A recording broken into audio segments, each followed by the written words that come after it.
আল্লাহ এমনি কি ঘটনা কোরআনে দিয়েছেন, সাইরা দিছেন, যাইতাছে কোন দিকে?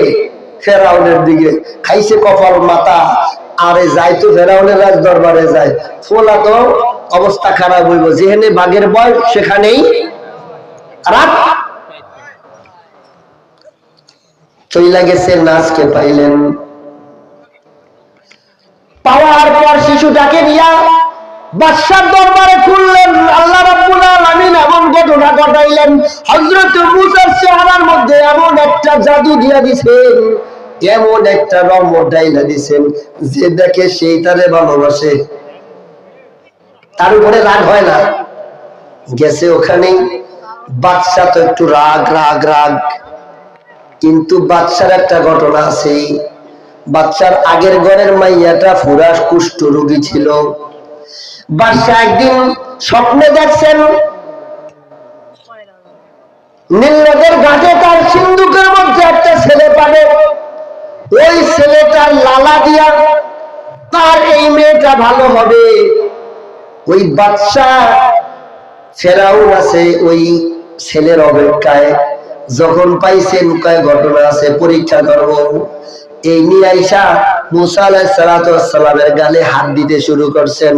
আল্লাহর নবী মুসা কয়, কাফের, তুই আমার মুখে হাত দিস না, সুযোগ পাবি না।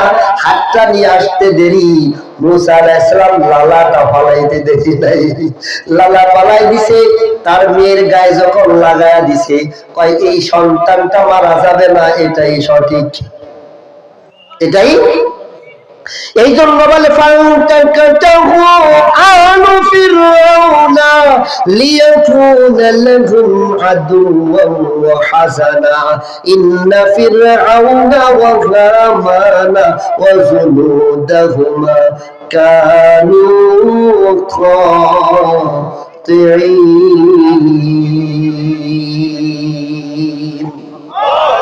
সমস্ত মানুষ গুনার মধ্যে, ফেরাউনকে আল্লাহ রাব্বুল আলামিন কি করে? খবরদার হইছে করিস না, এটাই তো ঠিক। 8 দিন গেল, বলে যায় প্রত্যেকদিন চায়, প্রত্যেকদিন চায়, প্রত্যেকদিন চায়, আর আইয়ে যায় দেখে কি অবস্থা।